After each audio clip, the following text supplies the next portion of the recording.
Hey, it's Scott from San Marcos Makes. Today we are continuing my series on cooking through my DNA. Recently we had done Ancestry.com. I found the countries that my DNA shows and we're cooking the national dishes through that. First one we did was Scotland, which was the haggis.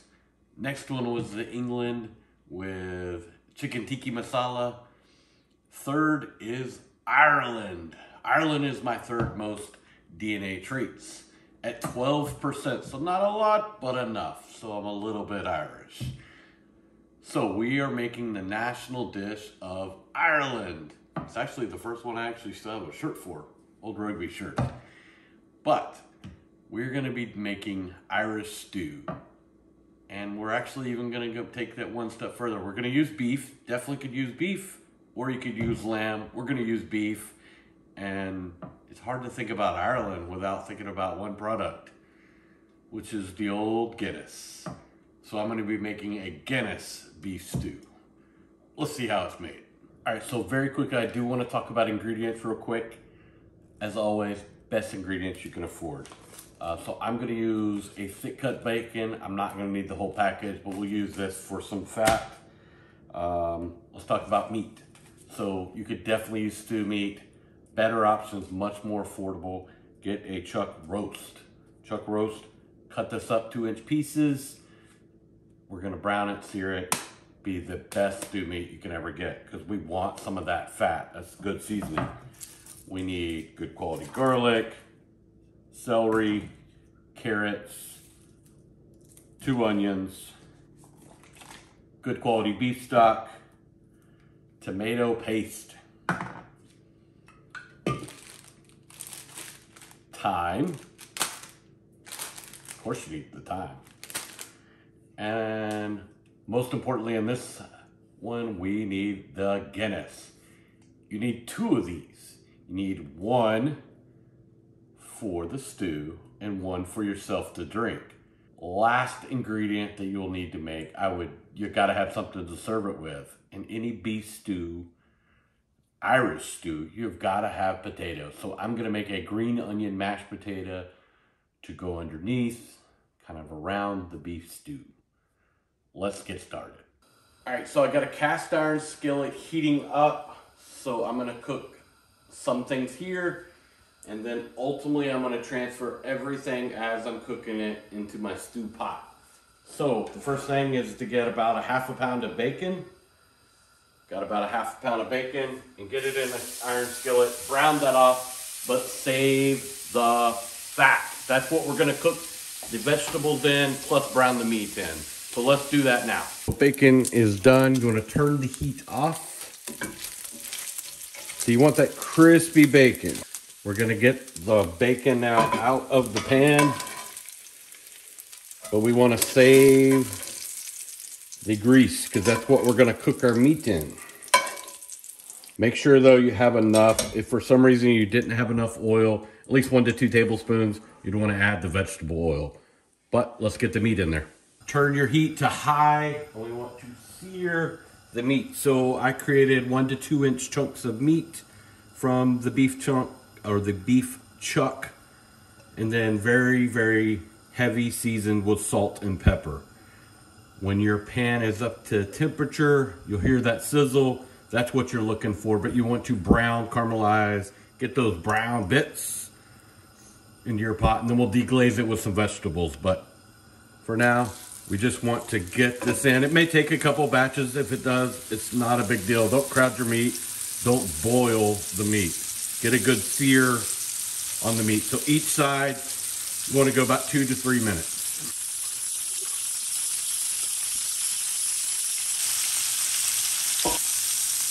So that is what you're looking for when you turn it. If it's thickened, you're not cooking it long enough. It should be that brown as you turn your pieces. All right, so the meat is brown. We're gonna get all of that meat into the stew pot.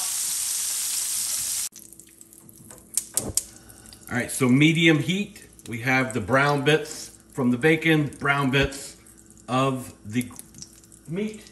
We want to add the onions, So add all the onions, and we're going to cook this. It will slowly deglaze the pan, but you want to cook this. We'll just go about 5-10 minutes until they're a little bit translucent, got a little bit of color. But just let them settle a little bit and cook down. All right, so next step, after the onions got some really good color, and definitely want to get in, make sure none of them are sticking to each other. It should have semi-deglazed the pan. You could definitely, a little salt, a little pepper.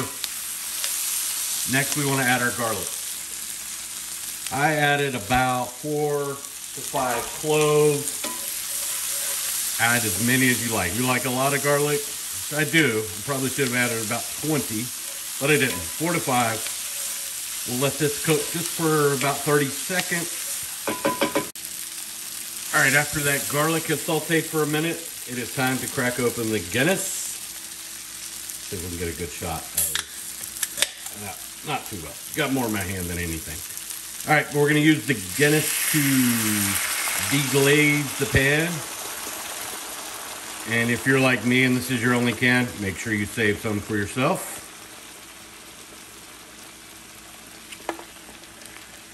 And you want to cook this for about 2 to 3 minutes. Make sure you are scraping the bottom of the pan and get that wonderful fond or the brown bits off the bottom of the pan. Once this cooks for 2 to 3 minutes, we will transfer it into our stew pot.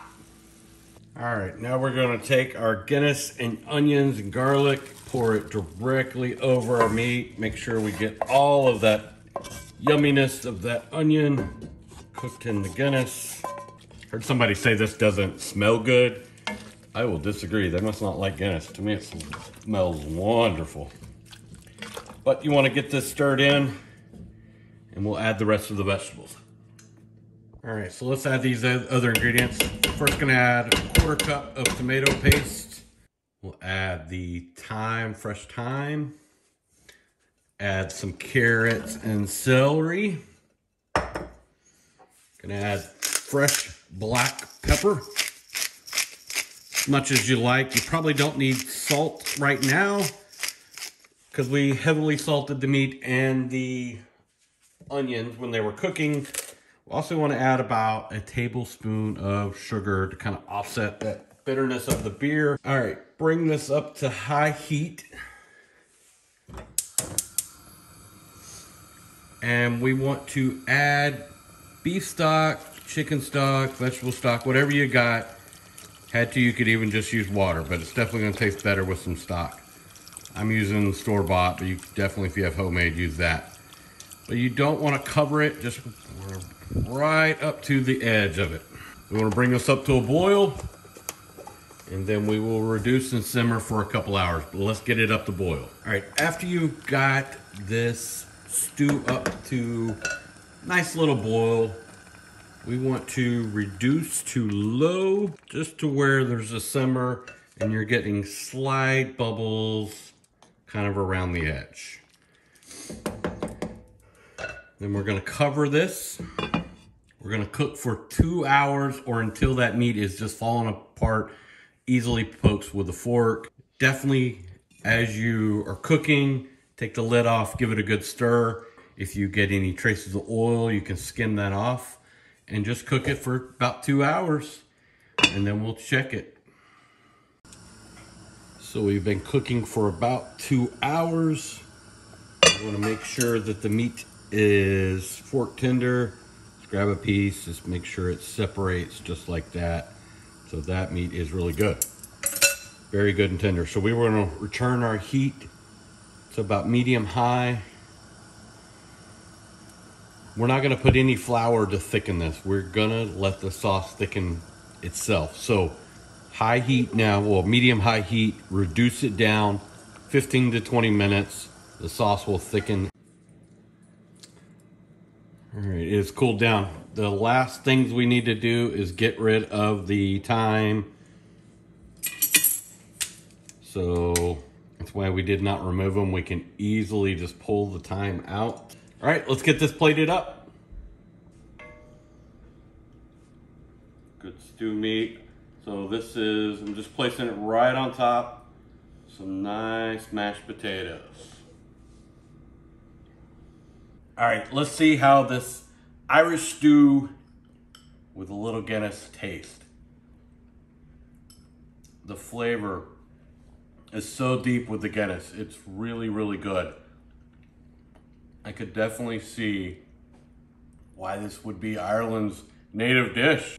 Well, I hope you enjoyed this continuing journey through my DNA.